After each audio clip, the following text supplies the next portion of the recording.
जय हिंद क्लास। आपका हमारे यूट्यूब चैनल पे स्वागत है। जैसा कि कल हमने शुरू किया था, जो साहित्यिक स्रोत थे या ऐतिहासिक काल था हमारा, उसको हमने शुरू किया था।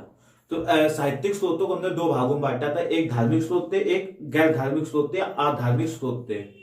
तो जो गैर धार्मिक स्रोत थे, हमने उनके बाद शुरू किया था, जिसमें हमने सिक्का और अभिलेख देख लिए। तो उसके बाद उसमें अधार्मिक स्रोतों में विदेशी यात्री बाकी, तो वो भी हम अभी कर लेते हैं।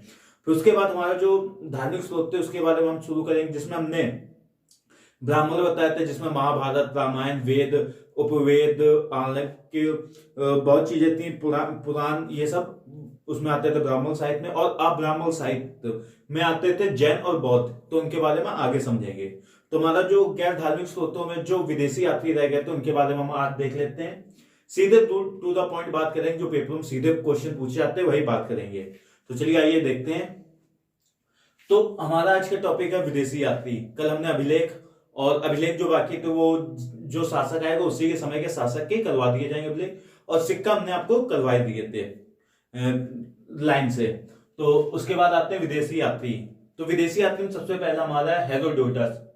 तो हेरोडोटस को इतिहास के पिता कहा जाता है। तो क्वेश्चन पूछा जाता है कि इतिहास के पिता कौन है? हेरोडोटस। तो हेरोडोटस को क्या कहा जाता है? इतिहास के पिता। तो हेरोडोटस इतिहास के पिता। और इनकी पुस्तक कौन सी? हिस्टोरिका। तो क्वेश्चन पूछता है कि हिस्टोरिका पुस्तक किसके द्वारा लिखी गई है? तो हेरोडोटस द्वारा लिखी गई है। और जो हिस्टोरिका में किस संबंध के बारे में बताया, किसकी चर्चा है? तो क्वेश्चन ये पूछ लेता है कि हेरोडोटस की पुस्तक हिस्टोरिका में किस विषय की चर्चा है? तो उसमें भारत फारस संबंध की चर्चा है। तो हिस्टोरिका किसके द्वारा लिखी गई? पहला क्वेश्चन ये कि हिस्टोरिका किसके द्वारा लिखी गई? हेरोडोटस। हेरोडोटस के द्वारा कौन सी पुस्तक लिखी गई? हिस्टोरिका। किसी प्रकार पूछ लेता है। हेरोडोटस को किस नाम, अन्य किस नाम से जानते हैं? इतिहास के पिता के नाम से जानते हैं। वह हेरोडोटस की पुस्तक हिस्टोरिका में किस विषय के संबंध है? तो भारत फारस के बारे में संबंध, भारत और फारस का जो रिलेशन था उसके बारे में किसमें बताया गया? हिस्टोरिका नामक पुस्तक में बताया गया है। उसके बाद हमारे मेगास्थनीज। मेगास्थनीज भी इन्होंने लिखी इंडिका। तो मेगास्थनीज सेल्यूकस निकेटर जो थे उनका राजदूत था। सेल्यूकस निकेटर का राजदूत कौन था? मेगास्थनीज था। यह कब आया था? चंद्रगुप्त मौर्य के दरबार में आया था। और राजदूत होने के नाते, जैसे भारत के आईएफएस जब सिलेक्ट होते हैं इंडियन फॉरेन सर्विस के, तो विदेश में जाके भारत के राजदूत बनते हैं। तो उनका कार्यकाल होता है 1 वर्ष का, 2 वर्ष का, या उससे ज्यादा होता है। तो वैसे ही जो हमारे मेगास्थनीज थे वो भारत में आए थे सेल्यूकस निकेटर के राजदूत के रूप में। और ये भारत में रह के कितने वर्ष रहे थे? 14 वर्ष रहे थे। तो क्वेश्चन ये पूछ लेता है कि सेल्यूकस निकेटर वो मेगास्थनीज भारत में कितने वर्ष रहा? तो 14 वर्ष रहा। किसके शासनकाल में भारत आया? चंद्रगुप्त मौर्य के समय में। किसका राजदूत था? सेल्यूकस निकेटर का राजदूत था। और इसकी पुस्तक का नाम क्या है? इंडिका। इंडिका में भारत के बारे में बहुत ही अच्छे तरीके से वृत्तांत वर्णन मिलता है। मतलब कि भारत के बारे में बहुत अच्छी जानकारी किसमें मिलती है? इंडिका नामक पुस्तक में मिलती है। ये भी क्वेश्चन पूछता है कि इनमें से कौन सी पुस्तक में भारत का सबसे अच्छा इतिहास के बारे में जानकारी मिलती है? तो इंडिका नामक पुस्तक में मिलती है। तो मेगास्थनीज की पुस्तक क्या नाम है? इंडिका। या इंडिका किसके द्वारा लिखी गई? मेगास्थनीज। सेल्यूकस निकेटर का राजदूत कौन था? मेगास्थनीज। मेगास्थनीज किसके कहने पे भारत का राजदूत बन के आया था? सेल्यूकस निकेटर का। ये किसके दरबार में आया था? मेगास्थनीज किसके दरबार में आया था? चंद्रगुप्त मौर्य के समय। या चंद्रगुप्त मौर्य के समय कौन सा इनमें से राजदूत आया था? सेल्यूकस निकेटर ने भेजा था मेगास्थनीज। और मेगास्थनीज भारत में कितने वर्ष रहा था? 14 वर्ष रहा था। इसके बाद हमारा पिल्ली। तो पिल्ली ने कौन सी पुस्तक लिखी? Natural Historica. ये लैटिन भाषा में। तो क्वेश्चन सीधा पूछता पिल्ले से, पिल्ले की पुस्तक का नाम क्या है? Natural Historica. या नेचुरल हिस्टोरिका किसके द्वारा लिखी गई है? पिल्ले के द्वारा लिखी गई है। और ये किस भाषा में है? ये लैटिन भाषा में है। तो नेचुरल हिस्टोरिका किस भाषा में? लैटिन भाषा में है। इसके बाद टोलेमी। टोलेमी भी कहते हैं, टोलेमी भी कहते हैं, इनके द्वारा लिखी गई थी जियोग्राफी। तो ये ये कहा जाता है कि ये पहले ऐसे लेखक थे जिन्होंने कहा था कि जैसे हमारे जो पुराने पूर्वज लोग थे वो कहते थे कि सूर्य अपनी जगह, सूर्य घूमता है, पृथ्वी अपनी जगह रुकी हुई है। उनका कहना था कि सूर्य पृथ्वी के चारों ओर चक्कर लगाता है। यह सूर्य पृथ्वी के चारों ओर चक्कर लगाता है।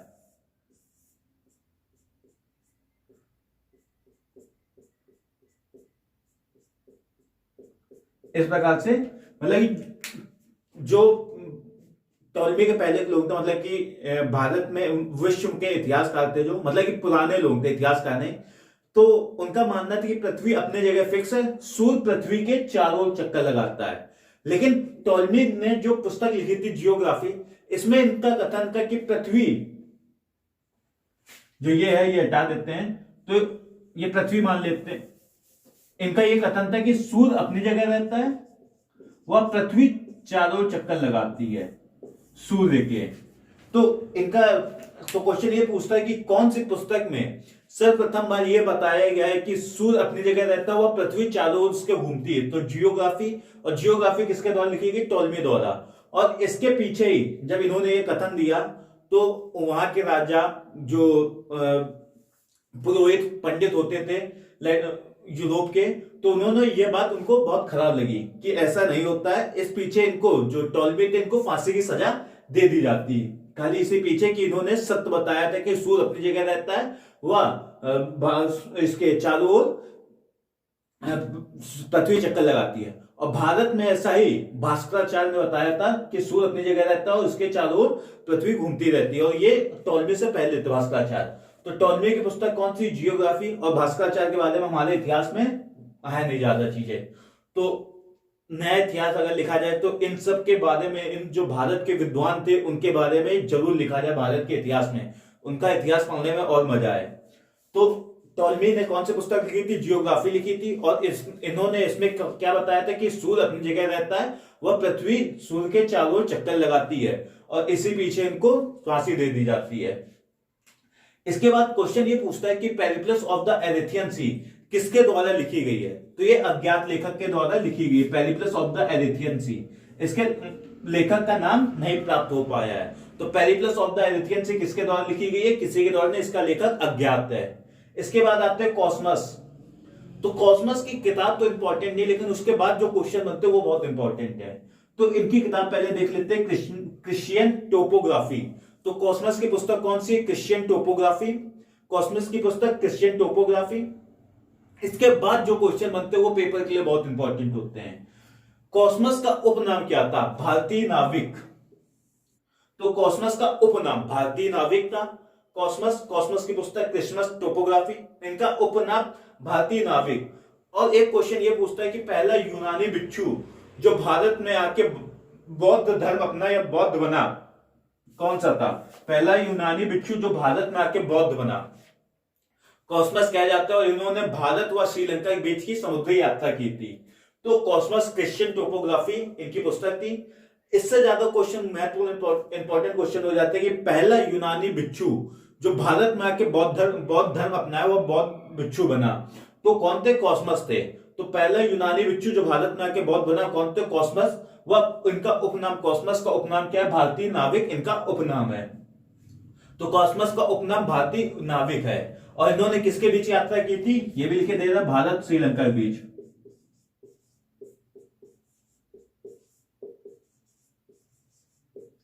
तो भारत और श्रीलंका के बीच किसने यात्रा की? कॉस्मस ने यात्रा की, समुद्री यात्रा की थी। इसके बाद आते हैं हमारे ये चीनी यात्री। तो चीनी यात्री के बारे में जान लेते हैं। तो पहले क्वेश्चन तो ये बनता है कि चीनी यात्री भारत को किस नाम से जानते थे? तो चिन है, चिन।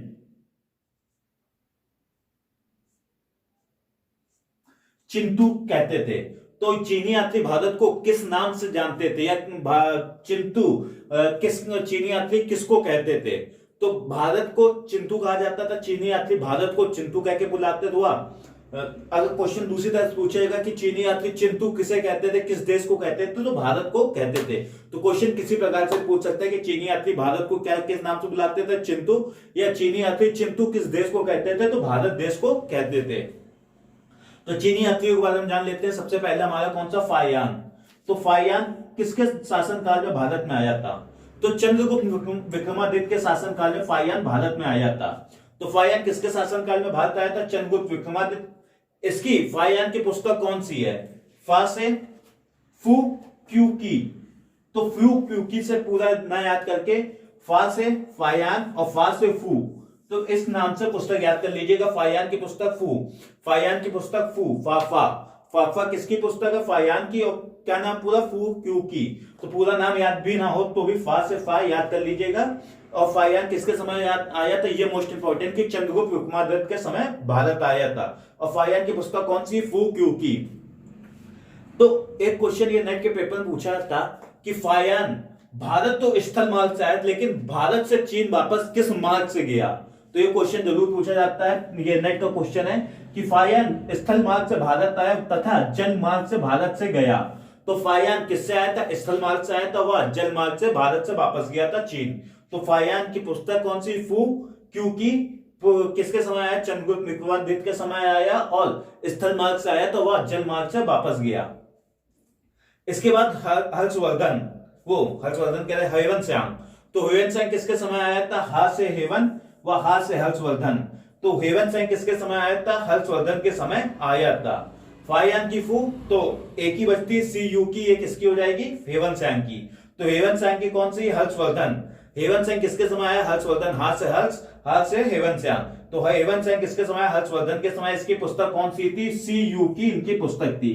तो हेवनसांग किसके समय? हर्षवर्धन। और इसकी पुस्तक सी यू की थी। और ये के भारत में आया तो इसने नालंदा विश्वविद्यालय में शिक्षा ली थी।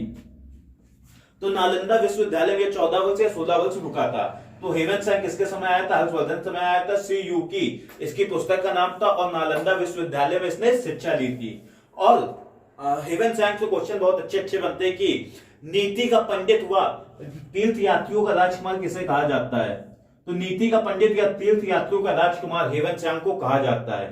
तो नीति का पंडित व तीर्थ यात्रियों का राजकुमार, नीति का पंडित व तीर्थ यात्रियों का राजकुमार किसे कहा जाता है? हेवनसांग को कहा जाता है। हेवनसांग को कहा जाता है या हेवनसांग कहा जाता है। किसके समय आया? हर्षवर्धन समय आया। सी यू की पुस्तक का नाम है। और नालंदा विश्वविद्यालय में इसने शिक्षा ग्रहण की थी।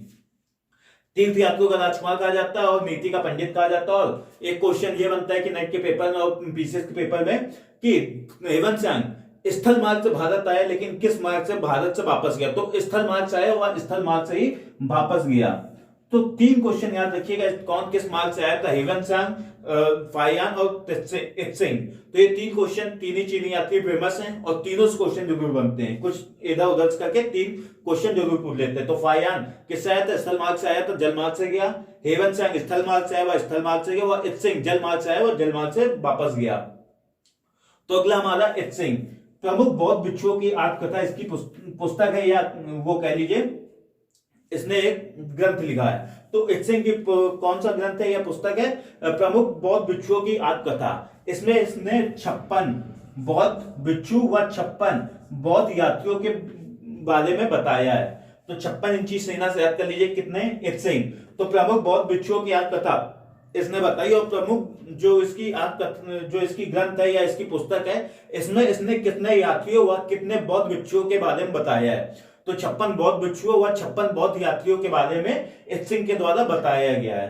तो और इत्सिंग किससे आया? तो समुद्र मार्ग से आया था या जल मार्ग से आया तो वह तथा जल मार्ग से वापस गया। समुद्र मार्ग से आया और समुद्र मार्ग से वापस गया।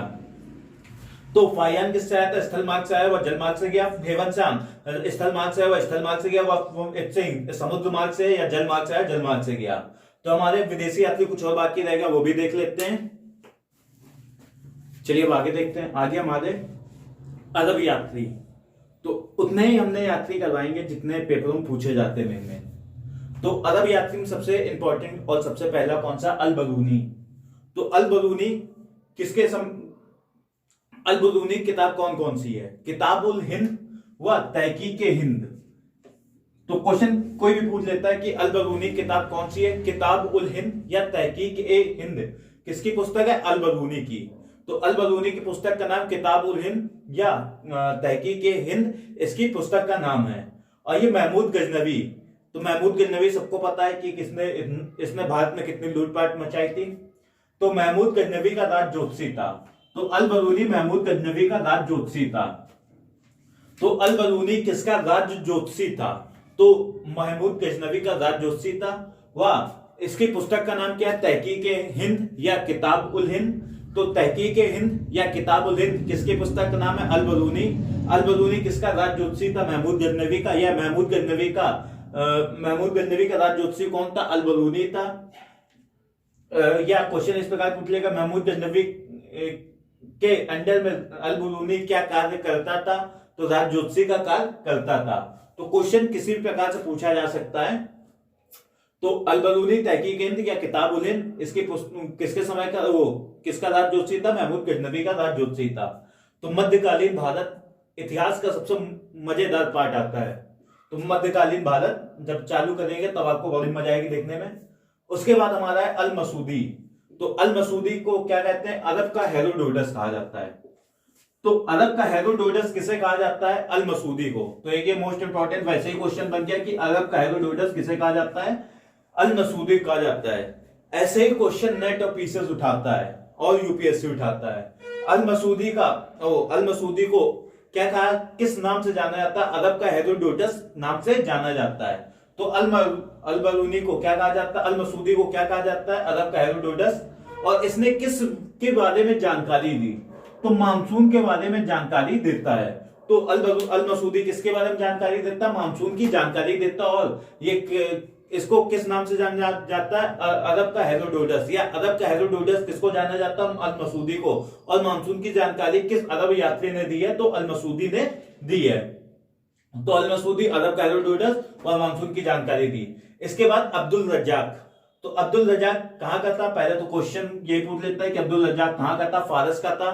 इसने कौन सी पुस्तक लिखी? मताला ए साहिन इसकी पुस्तक का नाम है। तो अब्दुल रज्जाक कहां का था? फारस का था। इसने कौन सी पुस्तक लिखी? मताला ए साहिन। तो रज्जाक कहां का? फारस का। इसकी पुस्तक मताला ए साहिन। इसके बाद इब्न बतूता। इब्न बतूता कहां का था? इब्न बतूता ये रेला का था। तो इब्न बतूता की पुस्तक का नाम क्या है? रेला है। ये सब अभी आगे फिर से आएंगे एक बार जब हम मध्यकालीन इतिहास पढ़ेंगे। ये सब फिर से आएंगे, इनके बारे में और डिटेल से बारे में जानेंगे। लेकिन ये सीधे क्वेश्चन पूछ लेता है तो इसीलिए किताब और सीधे इनके नाम याद करे दे रहे हैं। तो इब्न बतूता वेनिस का था, ये सबको पता है। इब्न बतूता के पुस्तक का नाम रेला था। इसके बाद मार्को पोलो। तो मार्को पोलो मोस्ट इंपॉर्टेंट है। ये वेनिस इटली का था। इटली वही राहुल गांधी के ननिहाल। तो मार्को पोलो कहाँ है? कहाँ का था? वेनिस इटली का था। और ये मध्यकालीन यात्रियों का राजकुमार कहा जाता है। तो मध्यकालीन यात्रियों का राजकुमार किसे कहा जाता है? मार्को पोलो कहा जाता है। तो मार्को पोलो किस नाम से जाना जाता है? मध्यकालीन यात्रियों का राजकुमार। और मार्को पोलो कहां का था? वेनिस इटली का था। और इसने रेशम मार्ग की यात्रा करने वाला प्रथम यूरोपीय यात्री था। तुमने दो चीजों क्वेश्चन बताए थे कि वो पेपर में बहुत पूछे जाते हैं, एक प्रथम वाले एक नई वाले। तो प्रथम आ गया तो वैसे ही इंपॉर्टेंट हो गया कि रेशम मार्ग पर यात्रा करने वाला प्रथम यूरोपीय यात्री कौन था? मार्को पोलो था। रेशम मार्ग पर यात्रा करने वाला प्रथम यूरोपीय यात्री मार्को पोलो। 3-4 बार आप बोलेंगे आपको याद हो जाए कि प्रथम बार रेशम मार्ग पर यात्रा करने वाला प्रथम यूरोपीय यात्री कौन था? मार्को पोलो था। मध्यकालीन यात्रियों का राजकुमार किसे कहा जाता है? मार्को पोलो कहा जाता है। मार्को पोलो कहाँ का था? वेनिस इटली का था। तो मार्को पोलो कहाँ का था? वेनिस इटली का। इसको क्या किस नाम से जानते थे? मध्यकालीन यात्रियों का राजकुमार व रेशम मार्ग पर यात्रा करने वाला प्रथम यूरोपीय यात्री था। तो ये हमारे विदेशी यात्री थे। तो हमारे जो गैर धार्मिक स्रोत थे उनके हमने कंप्लीट कर लिए, जिसमें हमारे सिक्के विदेशी यात्री कंप्लीट हो चुके हैं। और एक जो चीज बाकी है अभिलेख, वो जैसे जैसे जो जो शासक आएंगे वो उस समय बता दिए जाएंगे। सबसे पहला तो अशोकिक समय से ही अभिलेख शुरू होते हैं। तो जैसे जैसे अभिलेख सबसे इंपॉर्टेंट और सबसे ज्यादा पेपर पूछे जाने वाले अशोकी के अभिलेख हैं। तो अशोक जब बताएंगे आपको तब अशोक अभिलेख आपको करवा देंगे। और जो गैर साहित्यिक स्रोत थे वो गैर धार्मिक स्रोत थे, वो हमने कंप्लीट करवा दिए। इसके बाद जो हमारा धार्मिक स्रोत है वो कल हम उससे शुरू करेंगे। फिर धार्मिक स्रोतों को भी हमने दो भागों में बांटा था, एक ब्राह्मण और एक गैर ब्राह्मण। तो ब्राह्मण हमने कई सारे बताए थे, रामायण, महाभारत, वेद, उपवेद, आर्य, उपनिषद, पुराण आदि ऐसे बहुत से थे। और गैर ब्राह्मण में जैन और बौद्ध आते हैं। तो इनके बारे में हम कल से जानेंगे जो हमारे धार्मिक स्रोत बचे हैं। बाकी हमारे जो गैर धार्मिक स्रोत थे वो हमने कंप्लीट करवा दिए, जिसमें सिक्के अभिलेख के बारे में हमने बताया। जैसे ही जैसे जो शासक आएगा उसके अभिलेख लिखवाते जाएंगे, वो जल्दी याद होगा। और इसके बाद जो हमारे विदेशी यात्री, मोस्ट इंपॉर्टेंट जो विदेशी यात्री पेपरों में पूछे ही जाते हैं, इनके अलावा 1-2 यात्री इधर उधर से पूछ लिए जाते हैं। वो जब प्रीवियस क्वेश्चन करवाएंगे वो आपको दिखा देंगे जो पूछे जाते हैं। बाकी जो हम मध्यकाल में सबसे ज्यादा विदेशी यात्री आते हैं तो उनके बारे में भी हम मध्यकाल जब चालू करेंगे तब आपको मध्यकाल में इतने सारे विदेशी यात्री मिलेंगे कि आपको याद करना आसान हो जाएगा। और विदेशी यात्री जो भारत में आके बसे तो वो भी मध्यकाल में बहुत हैं। तो चलिए आज की क्लास यही समाप्त करते हैं। आपको कोई दिक्कत या परेशानी हो या कुछ नहीं आ रहा हो समझ में, वो कमेंट बॉक्स में लिख दे, उसकी समस्या मतलब वो उस चीज की समस्या का हल होगा यहाँ पे। और बाकी की क्लास कल से करेंगे, धार्मिक क्लास वो धार्मिक स्रोत की। आज की क्लास यही समाप्त करते हैं। जय हिंद।